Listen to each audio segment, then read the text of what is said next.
जंगल के दिल में, जहां कभी सूरज की किरणें पत्तों को हरे और सुनहरे रंगों में रंग देती थीं, अब एक भारी सन्नाटा छा गया था। बंदरों की शरारती बातें, पक्षियों के खुशहाल गीत और हिरणों की हल्की सरसराहट, ये सब जैसे कहीं खो गए थे। उनकी जगह अब एक गहरी और फैलती हुई डर ने ले ली थी।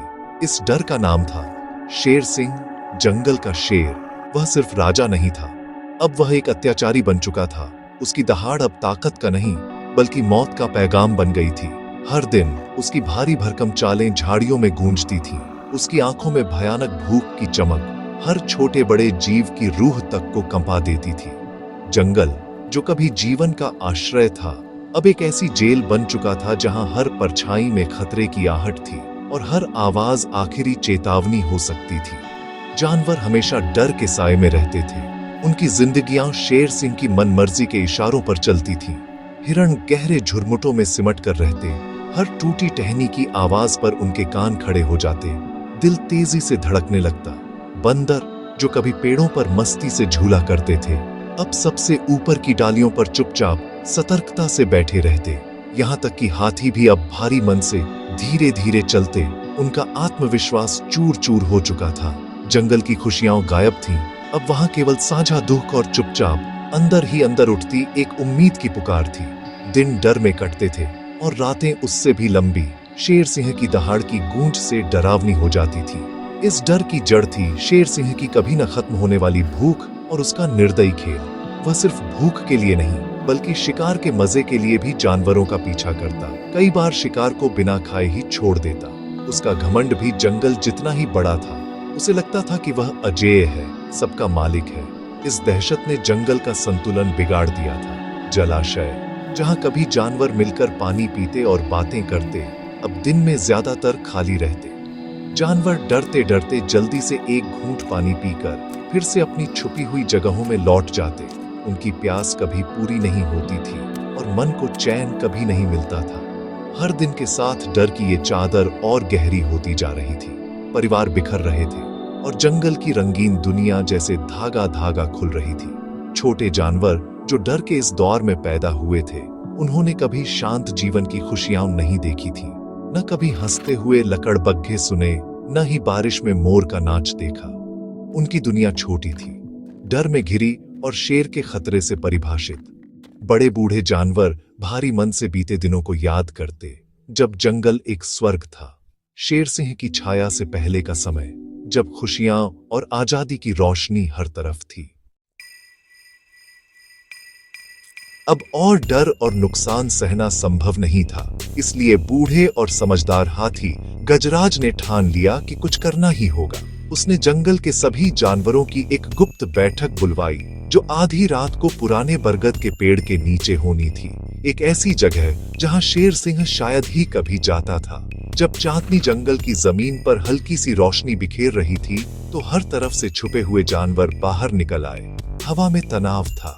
हिरण, भालू, बंदर और लोमड़ी सब इकट्ठा हुए। उनके चेहरे चिंता में डूबे हुए थे।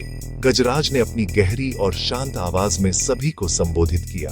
उसने उनके साझा दुख और मिलकर समाधान खोजने की जरूरत के बारे में बताया, क्योंकि अगर वे बंटे रहे तो शेर सिंह की तानाशाही में एक एक कर सब मारे जाएंगे। कई हताश सुझाव रात की हवा में गूंज उठे। बंदरों ने कहा कि वे शेर पर पेड़ों से फल फेंक सकते हैं, लेकिन वे जानते थे कि इससे शेर और भी गुस्से में आ जाएगा। भालुओं ने सीधा मुकाबला करने की बात कही, लेकिन उन्हें भी पता था कि शेर सिंह की ताकत सबसे ज्यादा है। आखिरकार चालाक बूढ़ी लोमड़ी ने एक कड़वा लेकिन व्यावहारिक सुझाव दिया। उसने कहा कि वे शेर के पास जाएं और एक समझौता करें। उसकी भूख शांत करने और बेवजह के शिकार को रोकने के लिए वे हर दिन एक जानवर उसकी गुफा में भेजेंगे। इस तरह बाकी जानवर बिना डर के जी सकेंगे, भले ही इसकी कीमत एक तय बलिदान हो। इस प्रस्ताव पर गहरा, दुख भरा सन्नाटा छा गया। अपने किसी साथी को जानबूझकर मौत के मुंह में भेजना बहुत ही भयानक था, जैसे अपनी फितरत से धोखा करना। फिर भी लोमड़ी की बात सही थी। मौजूदा हालात में सबका मारा जाना तय था। एक तय नुकसान, जितना भी दुखद हो, बेकाबू कत्लेआम से बेहतर था। लंबी दर्द भरी बहस के बाद आंसू और भारी मन से जानवरों ने यह फैसला किया। यह मजबूरी में लिया गया फैसला था, उम्मीद की एक आखिरी किरण। अगले दिन सुबह गजराज के नेतृत्व में एक दल शेर सिंह की गुफा पर पहुंचा। दिल कांप रहे थे। शेर ने उनकी बात घमंड भरी मुस्कान के साथ सुनी। उसे अपने शिकार खुद मिलने का विचार बहुत भाया। वह गरजते हुए मान गया और धमकी दी कि अगर कभी जानवर भेजना बंद किया तो वह फिर से अपनी पुरानी आदत पर लौट आएगा और सबको मार डालेगा। और इस तरह डरावना सिलसिला शुरू हो गया। हर दिन नाम निकाले जाते और भारी मन से जंगल के साथी एक को विदा करते। उनकी कुर्बानी उस नाजुक शांति की कीमत थी जो उन्होंने बड़ी मुश्किल से पाई थी। हफ्ते महीनों में बदल गए और दर्दनाक लॉटरी चलती रही। जंगल अब शांत था, लेकिन यह शांति खोखली थी, हर दिन की कुर्बानी से भरी हुई। एक सुबह लॉटरी में एक छोटा सा मामूली सा खरगोश चुना गया, जिसका नाम था चीकू। डर ने चीकू के दिल को जकड़ लिया, मगर उस डर के नीचे एक तेज और चालाक दिमाग काम कर रहा था। बाकी जानवरों की सहानुभूति के बीच चीकू ने हार नहीं मानी। उसे पता था कि ताकत से शेर को हराना नामुमकिन है, लेकिन वह जानता था कि सबसे ताकतवर के भी कुछ कमजोरियां होती हैं। उसे यकीन था कि समझदारी सही तरीके से इस्तेमाल हो तो नुकीले दांतों या पंजों से भी बड़ी ताकत बन सकती है। उसने ठान लिया कि वह सिर्फ एक और शिकार नहीं बनेगा, वह इस आतंक का अंत करेगा। चीकू की योजना में सटीकता और हिम्मत दोनों चाहिए थी। उसका पहला कदम था शेर की समय सारणी को तोड़ना। सुबह सुबह गुफा की ओर जाने की बजाय उसने पूरा दिन जानबूझकर समय बर्बाद करने में लगाया। उसने मीठी घास धीरे धीरे खाई, एक लंबी झपकी ली और फिर जंगल में इधर उधर घूमता रहा। कुछ नई जगहें देखी। वह सिर्फ टाल मटोल नहीं कर रहा था, वह सही मौके का इंतजार कर रहा था। उसे पता था कि भूख शेर को बेचैन कर देगी और बेचैनी उसे गुस्से में बदल देगी। गुस्से में इंसान या जानवर अक्सर बेवकूफी करता है। यही वक्त था चीकू का दांव चलने का। जैसे जैसे सूरज ढलने लगा, आसमान में नारंगी और लाल रंग घुलने लगे। चीकू ने आखिरकार शेर की गुफा की ओर जाना शुरू किया। वह बहुत देर से पहुंचा, शेर के खाने के समय से काफी बाद। शेर सिंह अपनी गुफा के बाहर चक्कर काट रहा था। पेट में जोर जोर से आवाजें आ रही थीं। उसकी दहाड़ से पूरा जंगल कांप उठा। जब उसने छोटे से खरगोश को इतने आराम से आते देखा तो उसका गुस्सा फूट पड़ा। तुम तुच्छ प्राणी, तुमने मुझे इंतजार कैसे करवाया? मैं न सिर्फ तुम्हें खाऊंगा बल्कि तुम्हारे पूरे समुदाय को भी खत्म कर दूंगा। चीकू जानता था यही मौका है, या तो सब कुछ बदल जाएगा या सब खत्म हो जाएगा। वह डर के मारे झुक गया, जिसका कुछ हिस्सा अभिनय था और कुछ सच। उसने अपनी बनाई कहानी सुनानी शुरू की। माफ करिए हे जंगल के महान राजा, मेरी गलती नहीं है कि मैं देर से आया। जानवरों ने तो आज आपकी भूख के लिए 5 खरगोश भेजे थे क्योंकि मैं छोटा हूँ, लेकिन रास्ते में हमें एक और शेर ने रोक लिया।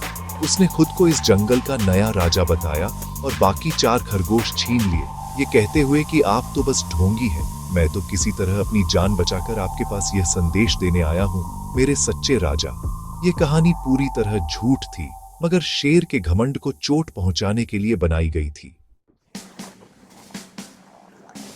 शेर सिंह का गुस्सा अब भूख से हटकर उसके घायल घमंड पर आ गया। उसके जंगल में कोई और शेर, और वो भी उसे नकली कहे, यह अपमान वो सह नहीं सका। कोई दूसरा शेर मेरे जंगल में? नामुमकिन!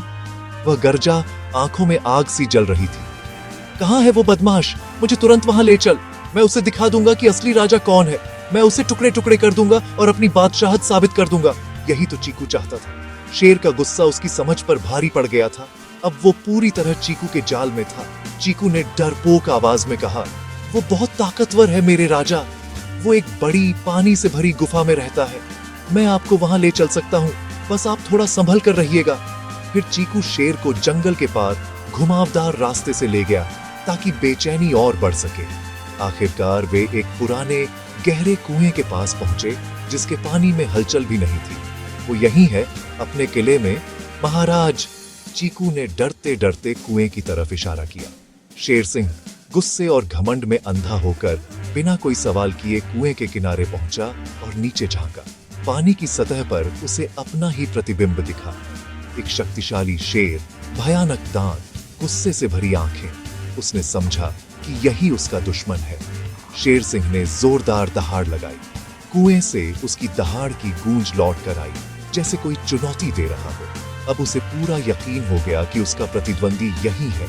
अपने सम्मान की रक्षा के लिए पूरी ताकत से शेर सिंह कुएं में कूद गया। एक तेज छींटा, फिर छटपटाने की आवाजें। अब शेर को अपनी गलती का एहसास हुआ, मगर कुआं गहरा था और दीवारें फिसलन भरी।